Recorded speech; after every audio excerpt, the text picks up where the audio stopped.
Antep fıstığıyla ilgili bölgemiz aslında çok yeni bir üretim yapmıyor. Yaklaşık ovada 50-60 yıllık bir geçmişe sahip. Tabii bu son yıllarda elektrikle ilgili çiftçilerin yaşamış olduğu bazı sıkıntılarını dile getiriyorlar. Ve bu sebeple susuz yetiştiriciliği yapılabilecek ürünlere yöneliyorlar. Bunların başında da Antep fıstığı geliyor. Antep fıstığı hem gelir getirici meyvelerden ön plana çıkan bölge iklimine uygun bir ağaç olduğu için bunu tercih ediyorlar. Susuz yetiştiriciliğe elverişli olması nedeniyle. Oysa ki ovada yılda 2 defa ürün elde edilebilecek güçlü birinci sınıf araziler mevcuttur. Hali hazırda bitmesi beklenen, bittiği zaman çiftçinin çok daha rahat olacağı bir GAP projesi var. Yavaş yavaş zaten sulamaya geçiliyor bazı bölgelerimizde.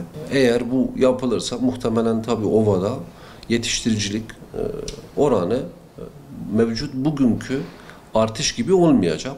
Çünkü son 3-4 senedir hemen hemen 30 bin dekara yakın, ben böyle kabataslak söylüyorum bu rakamı, bir üretim artışımız oluyor. Tabii çok da yeni sayılmasa bile hani Antep gibi, Şanlıurfa gibi büyük bir geçmişe sahip olmasa bile aslında yabanilerinin bölgemizde olması sebebiyle yabani yetiştiriciliğin yaklaşık bir 100 yılı aşkın bir geçmişi var.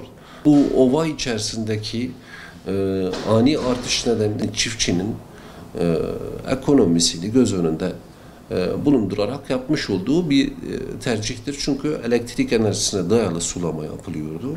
Yeraltı sularından faydalanılıyordu elektrikle. Bunların cevabını yeterince alamadıkları için yani ekonomik olmayacağı için bu ürünlere yani alternatif işte susuz ve yüksek gelir getirecek ürünlere meylettiler. Ova'daki artış budur.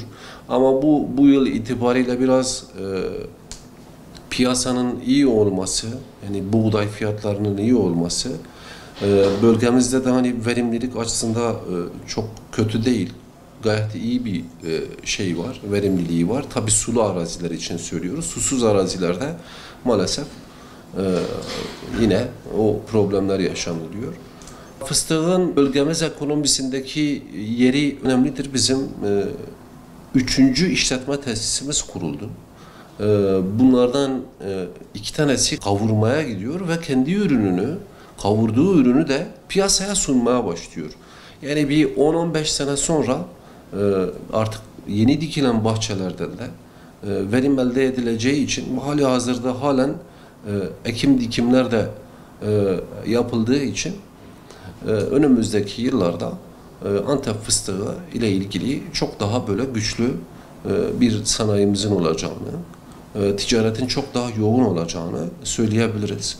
Fakat mevcut durumda tabii hani Urfa başı çekiyor. Ağaç sayısı varlığı yönünden, verim yönünden.